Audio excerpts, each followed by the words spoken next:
سعید خدری رضی اللہ تعالیٰ عنہ حدیث کے راوی ہیں، بخاری میں موجود ہے، ارشاد فرماتے ہیں کہ ہم ایک سفر پہ تھے، واپس آ رہے تھے، ایک جگہ رات کو قیام کیا، سونا تھا، بستی تھی، بستی کے لوگوں نے نہ کھانا پوچھا نہ پانی پوچھا، کوئی ضیافت نہیں کی۔ آدھی رات کا وقت آیا تو ایک بندہ دوڑا دوڑا آیا، کہنے لگا ہمارے سردار کو بچھو نے کاٹ لیا ہے، تم میں سے کوئی بندہ دم درود کر لیتا ہے؟ تو ایک صحابی کہنے لگے کر تو لیتے ہیں، پر تم نے چونکہ ہمیں کھانا پانی تک نہیں پوچھا، تم اگر دم کراؤ گے تو مفت نہیں کریں گے۔ بخاری پڑھ رہا ہوں، پیسے لگیں گے۔ کتنے پیسے؟ بکریوں کا ایک ریوڑ پورا۔ شارحین نے لکھا ہے 40 بکریاں۔ کنے دما دیاں؟ او بھائی اس سے کوئی بندہ جواز نہ لے کہ پیسے لینے جائز ہیں، اس سے جواز نہ حاصل کرے۔ اب بات کو سمجھنے، پس منظر کیا ہے؟ پانی تک نہیں تم نے پوچھا۔ کچھ لوگوں کا علاج ہوتا ہے، انہوں نے کہا پیسے لیں گے دم کر دیں گے۔ صحابی نے کہا حضرت ابو سعید خدری رضی اللہ تعالیٰ عنہ فرماتے ہیں وہ چونکہ تنگ تھے، بچھو کاٹ کے، اور سردار کو کہا چل تو صحیح نا۔ وہ صحابی گئے، سورہ فاتحہ پڑھ کے دم کیا، اور حدیث بخاری سے میں آپ کو دکھاؤں گا۔ لوگ کہتے ہیں دم کدھر سے آ گیا؟ بخاری پڑھ رہا ہوں، صحیح بخاری۔ شفا تو اللہ نے دینی ہے نا، رب کریم نے شفا دے دی۔ بکریاں لے لی، آ گئے جہاں آرام کر رہے تھے اس جگہ۔ صحابہ میں اختلاف ہو گیا، کچھ کہنے لگے بکریاں لینی چاہیے تھی، کچھ کہنے لگے نہیں لینی چاہیے تھی۔ حضرت ابو سعید خدری رضی اللہ تعالیٰ عنہ فرماتے ہیں پھر ہم نے فیصلہ کیا چپ کر کے سو جاؤ، صبح حضور کی بارگاہ میں جائیں گے۔ اگر کریم نے کہا لینی چاہیے تھی پھر تو موج بن گئی، اور اگر کہا نہیں لینی چاہیے تھی تو بکریاں ہانک کے واپس کر دیں گے۔ مسئلہ کیا ہے؟ کہتے ہیں صبح گئے حضور کی بارگاہ میں، جا کے مسئلہ عرض کیا، یا رسول اللہ انہوں نے بھی پانی کوئی نہیں پوچھا تھا، ہم نے بھی کہا دم کریں گے تو پیسے لیں گے، تو ہم نے یہ بکریاں لی ہیں۔ شارحین لکھتے ہیں 40 تھی شاید۔ تو یا رسول اللہ اب کیا کریں؟ حضور مسکرانے لگے، اور مسکرا کے پوچھا اچھا پڑھا کیا تھا؟ یا رسول اللہ سورہ فاتحہ۔ فرمایا سکھائی کس نے تھی؟ کہا یا رسول اللہ آپ نے۔ فرمایا پھر آدھی بکریاں میری ہیں آدھی تمہاری ہیں۔ اگر آج یہ ارادہ کر لینا کہ ہم نے لوگوں کو آسانیاں دینی ہیں، تو میرا یہ خیال ہے کہ صبح خیر نہیں خیر کثیر بٹنی شروع ہو جائے۔ اگر ہم یہ ارادہ کر لیں کہ میں نے لوگوں کو آسانیاں، وہ ہمارا مزاج نہیں نا، ہم آسانی لینا چاہتے۔ اگر ہم بحیثیت مسلمان تھوڑی تھوڑی خدمات سر انجام دینا لگے، تھوڑا تھوڑا سوچنے لگے، لیکن رسول کریم کی سوچ مبارک کیا ہے؟ بدر کے لوگ قیدی ہو کے آ گئے، کفار تھے وہ۔ اب حضور نے فرمایا فیصلہ یہ ہوا مجلس شورا میں صحابہ کی میٹنگ میں کہ فدیہ دیں گے، اتنے پیسے تو آزاد کر دیے جائیں گے۔ کچھ لوگ ایسے تھے جو فدیہ نہیں دے سکتے تھے لیکن حساب کتاب لکھنا پڑھنا جانتے تھے۔ اب حساب کتاب کی تو دین میں بھی ضرورت ہوتی ہے نا، آپ کو وراثت تقسیم کرنی ہے، کئی کام کرنے ہیں، تو نبی پاک علیہ الصلوۃ والسلام نے بھی نا وہاں امت کا سوچا، فرمایا تم اس طرح کرو مسلمانوں کے 10 بچوں کو لکھنا پڑھنا سکھا دو، میں تمہیں آزاد کر دیتا ہوں۔ وحشیت قوم کی فلاح و بہبود کے لیے جو نبی پاک کے نظریات ہیں، جو حضور کے افکار ہیں، ان 10 بچوں کو لکھنا پڑھنا سکھا دو۔ یار میری سوچ ہمیشہ یہ رہتی ہے کہ میرے بچے لکھ پڑھ گئے، یہ کیوں نہیں سوچتا کہ میرے محلے کے سارے بچے اگر پڑھ جائیں گے تو یہ محلہ پڑھے لکھے لوگوں کا محلہ کہلائے گا، میرے سمیت لوگ کہیں گے کہ بڑی شستہ آبادی ہے۔ میری سوچ کیوں اڑ جاتی ہے کہ فقط میرا ہی بچہ آگے نکلے، تو اپنے فیض کو کھول کے عام کیوں نہیں کرتا؟ تو یہ کیوں نہیں سوچتا کہ جو شجرے سایہ دار ہوتا ہے نا میرے بھائی، وہاں جو بھی آتا ہے وہ پھل کھا کے جایا کرتا ہے، وہ جو بھی آتا ہے وہاں پھل کھاتا ہے۔ اپنا ایک ذہن بنائیں نفع دینے کا، ایک سوچ بنائیں کسی کا فائدہ کرنے، ارادہ کرے کسی کے کام آنے کا، کسی کے لیے بہتری کرنے کا، کسی کے لیے آسانیاں فراہم کرنے کا، کسی کو سہولت دینے کا۔ میرے رسول کریم سید عالم صلی اللہ علیہ وسلم توجہ دلاتے تھے. حضور علیہ السلام نے فرمایا درخت بھی لگاؤ, کھیتیاں بھی لگاؤ. یا رسول اللہ صلی اللہ علیہ وسلم کچھ ملے گا؟ تو حضور نے فرمایا اس کھیت سے, اس درخت سے جب تک کوئی جاندار فائدہ اٹھاتا رہے گا اللہ تمہارے نامہ اعمال میں نیکیاں درج فرماتا رہے. کوئی درخت ہی لگا دو, کچھ کاری دو. محمود غزنوی گزر رہے تھے تو ایک بوڑھے کو دیکھا, اس کے ہاتھ کامتے ہیں تو پھر بھی وہ زمین کھود رہا ہے اور ایک درخت لگا رہا ہے. تو محمود غزنوی اس بوڑھے کو دیکھ کے نا تو بڑے حیران ہوئے, اس کے قریب گئے. تو دو قسم کی سوچیں ہوتی ہیں نا, ایک یہ سوچ ہوتی ہے کہ بڑا لالچی ہے, اس عمر میں بھی یہ کیا کر رہا ہے, یہ بھی سوچ ہوتی ہے. اور ایک سوچ یہ ہوتی ہے کہ یار کتنا بھلا آدمی ہے, دیکھو اب بھی محنت کر کے گزر رہا. سوچ ہی ہے نا, منفی کر لیں یا مثبت کر لیں. تو محمود غزنوی آگے بڑھے اور آگے بڑھ کے نا تو آپ اس بوڑھے سے کہنے لگے کہ بابا یہ کیا کر رہے ہو؟ تو کہنے لگے میں درخت لگا رہا ہوں. تو کہنے لگے بزرگوں اب آپ کی جو عمر ہے نا, یہ عمر نہ تو آپ اس کے پھل کھا سکیں گے, نہ چھاؤں میں بیٹھ سکیں گے, اور آپ کو تکلیف بھی بڑی ہے. تو بابا جی محمود کو جانتے ہی نہیں تھے, پلٹ کے کہنے لگے بیٹا چلو میں نہیں پھل کھاؤں گا تو میرے پوتے تو کھائیں گے نا, میرے نواسے تو کھائیں گے نا. تو آپ چھوڑے مجھے, میں تو اگلی نسلوں کا بھلا کر رہا ہوں. اب یہ سوچ ہماری بڑی کم ہوتی, یہ بڑی کم سوچ ہوتی. پوتے کھائیں گے, نواسے کھائیں گے. تو محمود غزنوی بادشاہ تھے, بڑے راضی ہوئے, کہنے لگے یار بابا تیری تو سوچ بڑی شاندار ہے, قوم کا نفع کرنے والی سوچ ہے. اس نے کہا ایک تھیلی اشرفیوں کی بابا جی کو دے دو. بابا جی نے نا وہ تھیلی اشرفیوں کی جب قبول کی, پکڑی, تو بابا جی بڑے مسکرائے. محمود کہنے لگا کیا ہوا؟ تو فرمانے لگے بیٹے تم نے تو کہا تھا کہ میں اس کا پھل نہیں کھاؤں گا, میں نے تو ابھی لگایا نہیں ہے, اللہ نے پھل مجھے پہلے ہی عطا فرما دیا ہے. تم تو کہہ رہے تھے کہ پھل نہیں کھاؤں گا, ابھی تو لگایا نہیں تو اللہ نے پھل دے دیے. محمود بڑا راضی ہوا, اس نے کہا یار بابا تو بڑی اونچی سوچ کا مالک ہے, ایک تھیلی اور دو بابا جی کو, اور دے دو ایک تھیلی. ایک اور تھیلی دی بابا جی کو, تو بابا جی پھر ہنسے, کہنے لگے محمود میرا خلوص دیکھ, میں اللہ کے بندوں کا نفع کرنا چاہتا تھا نا, تو میں نے ابھی لگایا نہیں. لوگوں کے باغ میں سال میں ایک دفعہ پھل لگتا ہے, اللہ نے مجھے 2 دفعہ پھل عطا کر دیا. محمود نے کہا تیسری بھی دو گی بابا جی کو تھیلی. آپ سوچ تو بنائیں نا صاحب. ہم یہ سمجھتے ہیں کہ شاید یہ محدود ہو جائے گا, میں کسی کے بچے کو پڑھا دوں گا تو شاید وہ میرے بچے کا نصیب لے اڑے گا, میں کسی کو کچھ دے دوں گا تو شاید وہ ادھر سے آ کے نا تو ہمارا کام خراب کر جائے. او بھائی ایسا نہیں ہوتا, اس کو سمجھ. میرا رب تو بڑا کریم ہے, تو بانٹتا جاتا ہے تو اللہ تجھے نوازتا جاتا ہے, تو دیتا جاتا ہے تو اللہ تجھے عطا کرتا جاتا ہے.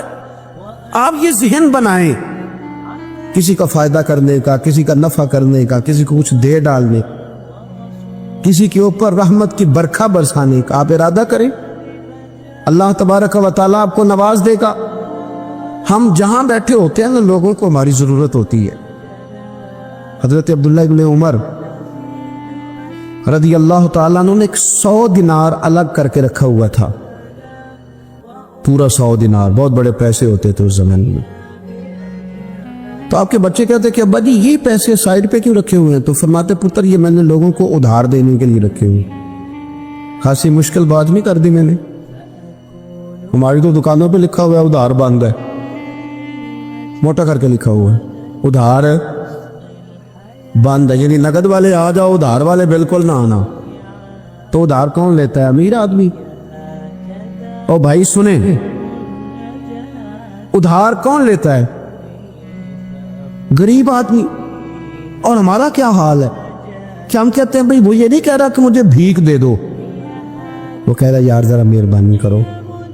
میں نا یہ مجھے ایک دوست کہنے لگے کہ وہ کیا بنا ہے, سنا تھا ایک شخص کو پھانسی ہونے لگی, عدالت کا فیصلہ ہے. میں نے کہا یہ وہ لوگ تبصرہ کرتے جو پیٹ بھر کے روٹی کھاتے ہیں, یہ ان لوگوں کا تبصرہ ہے. وہ پیٹ بھر کے روٹی کھاتے ہیں، رات تبصرہ کریں گے، فیس بک پہ اپنی رائے دیں گے.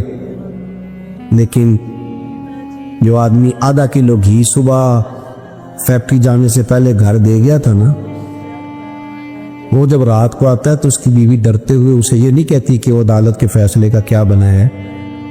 اس کی بیوی تو اس کو کہتی ہے کہ وہ جو آپ گھی لائے تھے وہ ختم ہو گئے.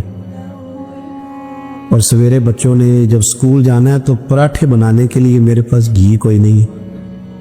یقیناً آپ کو تکلیف ہوگی، تو اب کرنا کیا ہے؟ تو میرے بھائی ان کو کہاں تبصرہ یاد رہتا ہے کہ آج نئی بات کیا ہوئی ہے، تو کوئی نئی خبر سناؤ تو اور پھر سناؤ تو کوئی نئی تازی. یہ باتیں تو ان کو یاد رہتی ہیں جو پیٹ بھر کے کھاتے، جن کو پھر کوئی فکر نہیں. ان لوگوں کے یہ کام ہے، وہ کریں گے سیاسی تبصرے. وہ کسی شخص نے کیا خوب کہا تھا کہ غربت نے میرے بچوں کو تہذیب سکھا دی، اب سہمے ہوئے رہتے ہیں شرارت نہیں کرتے. غربت نے میرے بچوں کو تہذیب سکھا دی، وہ اب سہمے ہوئے رہتے ہیں، وہ شرارت نہیں کرتے. وہ نہیں شرارت کرتے اس لیے کہ وہ تو کونے میں لگے بیٹھے ہیں کہ کسی غریب کا کھلونا نہ ہمارے ہاتھ سے ٹوٹ گیا. وہ سہمے ہوئے رہتے، وہ شرارت نہیں کرتے. تو میرے عزیز، حضرت عبداللہ ابن عمر 100 دینار ہے. ابا جی یہ کس لیے ہے؟ تو فرماتے یہ میں نے ادھار دینے کے لیے رکھا ہوا ہے. حضور کیا مطلب؟ فرمایا میرے نبی پاک علیہ السلام نے فرمایا ہے کہ کسی بندے کو تم نے اگر قرض لینا ہو نا، تو وہ غریب ہو تو اس پر تم آسانی کرنا، اور جتنے پیسے تم نے لینے ہوئے اگر وہ تنگ دست ہو تو آسانی کرنا. فرمایا جتنے پیسے تم نے لینے ہوئے، جتنے دن گزر گئے، اللہ روزانہ اتنے پیسے صدقہ کرنے کا تمہیں ثواب عطا فرمائے گا.